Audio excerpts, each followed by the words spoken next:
In our outreach for Africa, I'm speaking today with Professor Mornay Roberts-Lombaard. Now, he's a specialist in consumer behavior, and he's just written a new textbook. I think it's the 4th edition, Prof Roberts, the 4th one? That's correct, yes. Oh, yeah.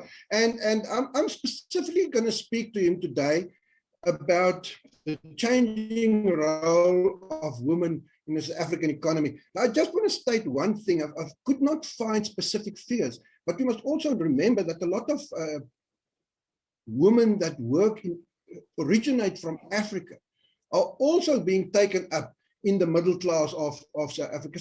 So while the South African women are growing into the higher middle class, we also have some women working here from Zambia, Rwanda, Malawi, and they are also taken up in the middle class. But if we have time, we can come back to that a bit later on. I'm going to ask Prof Lombard, how does he see the changing role of women as active economic participants in South Africa? Thank you, Professor Bisschoff, for the nice introduction. I really appreciate it. I think we've seen over the last 2 decades quite a transition which has received quite a lot of impotence over the last decade, since 2010, with the economic empowerment of females. And you can see that specifically through the type of products that they purchase, where the presence in terms of entry-level motor vehicles, especially Toyotas and Volkswagens, an increase in demand for financial insurance products. You know, they're very independent. They prefer to refer to themselves as bachelorettes, which implies that the age group 25 to 35 are very corporate driven. They start their families, if at all, much later in life. And their income earnings are becoming quite comparable to those of males, which means that they are able to afford brands and product categories which might not have been relevant, you know, in the age of their mothers when they were younger. So the fast-moving consumer goods product line clearly see that from a brand perspective, an increase in demand by females, but you also see that in your more established product categories like financial products and insurance as an example, and then of course motor vehicles as well. And what we've seen in the last 5 years, especially since 2015, just to conclude in terms of the argument, is also quite a growth in property purchases, where your female segment in South Africa is now becoming a pertinent force to consider as a market segment in buying property in the entry-level market segment for properties in South Africa. And that's also quite interesting to note. Yes, that specifically is interesting, because we know that in a lot of African countries, property rights for women are not yet fully developed. Mm-hmm.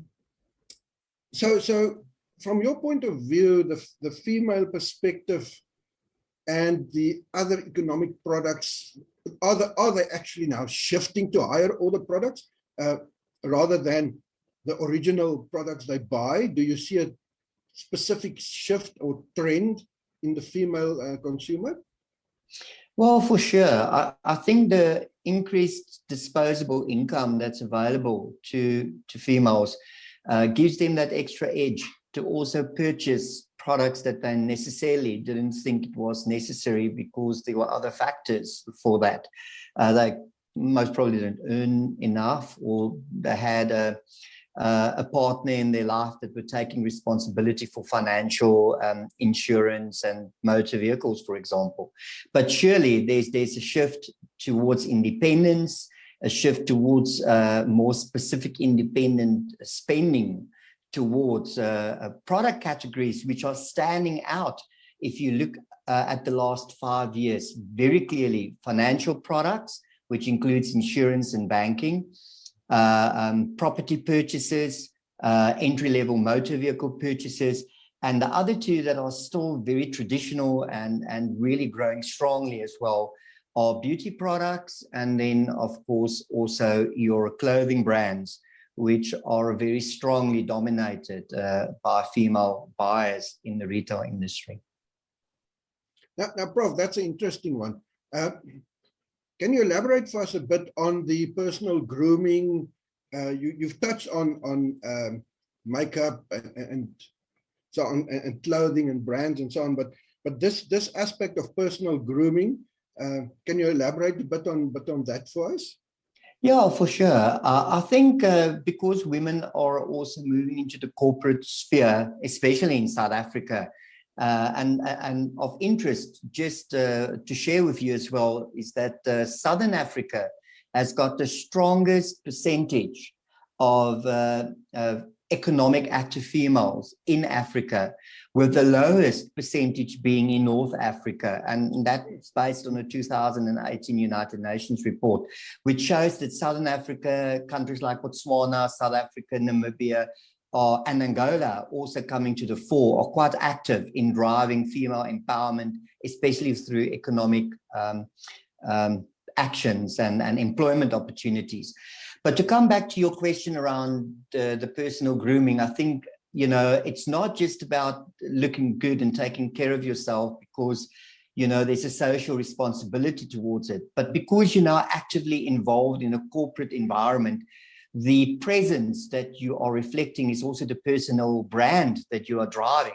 So more and more women are looking at personal grooming, not just from a perfume or a clothing perspective, but also in terms of cosmetics, the type of beauty products that they use, the type of facials that they go for to really look good and presentable. But interestingly, also the shift towards the Africanization of appearances, where hair extensions and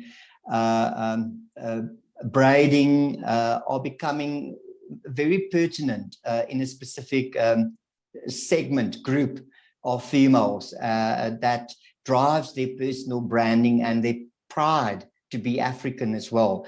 And that market segment has also grown quite substantially, and not necessarily formally, informally as well, in terms of small businesses. Yeah, no, this is very interesting. Actually, you know, if you just keep your eyes open, you can actually see how women in South Africa and also in my travels, I've seen in Southern Africa, as you mentioned, how well they dress, how well they cared for, and really this is heartwarming to see that our continent's also coming to the party. Yeah. Prof, thanks, man. Thanks very much. You've been a friend of the business school for many years, and I'm very glad that we could have this talk. I wish we had more time, but unfortunately, yeah, time is all our enemy. So, Prof Mornay Roberts-Lombaard, thanks very much. And I'm just say a final thing. Of course, he's an old alumni of the business school. No, not of the business school, but of the university. And if I can come in there, Prof Bisschoff, a very proud one as well. My certificates and my Northwest University affiliation, of course, is worn with a lot of pride on my shoulder. I just want to conclude to say it was a pleasure. Thank you that you've engaged with me. I really enjoyed the topic. I just want to say Africa's got a long way to go.